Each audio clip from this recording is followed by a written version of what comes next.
Now, that same day, two of them were traveling to a village named Emmaus, about 7 miles from Jerusalem. They were engaged in conversation about all that had taken place. And it so happened, during the course of their discussion, that Jesus himself approached and began walking along with them. But they couldn't recognize him. He said to them, "What were you discussing as you walked along?" Then they paused, looking depressed. One of them, named Cleopas, said to him in reply, "Are you the only visitor to Jerusalem who doesn't know what happened there these last few days?" And he said to them, "What are you talking about?"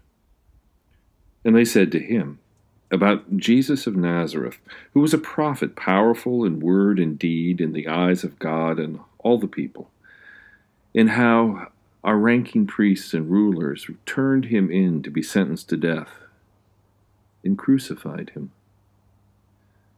We were hoping that he would be the one who was going to ransom Israel.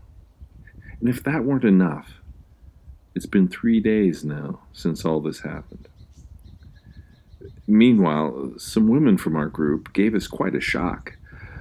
They were at the tomb early this morning and didn't find his body.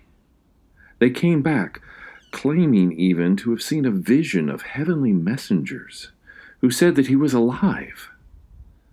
Some of those with us went to the tomb and found it exactly as the women had described. But nobody saw him." And he said to them, "You people are so slow-witted, so reluctant to trust everything the prophets have said.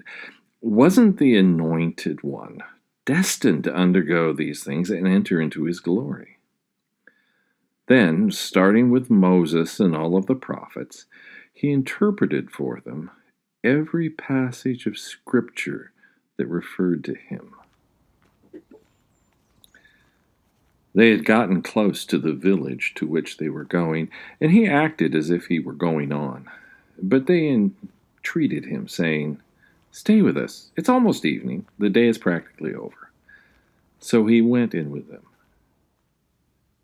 And so, as soon as he took his place at the table with them, he took a loaf and gave a blessing, broke it, and started passing it out to them. Then their eyes were opened, and they recognized him, and he vanished from their sight. They said to each other, "Weren't our hearts burning within us while he was talking to us on the road and explaining the Scriptures to us?" And they got up at once and returned to Jerusalem. And when they found the 11 and those with them gathered together, they said, "The Lord really has been raised and has appeared to Simon." Then they described what had happened on the road and how they came to recognize him in the breaking of the bread.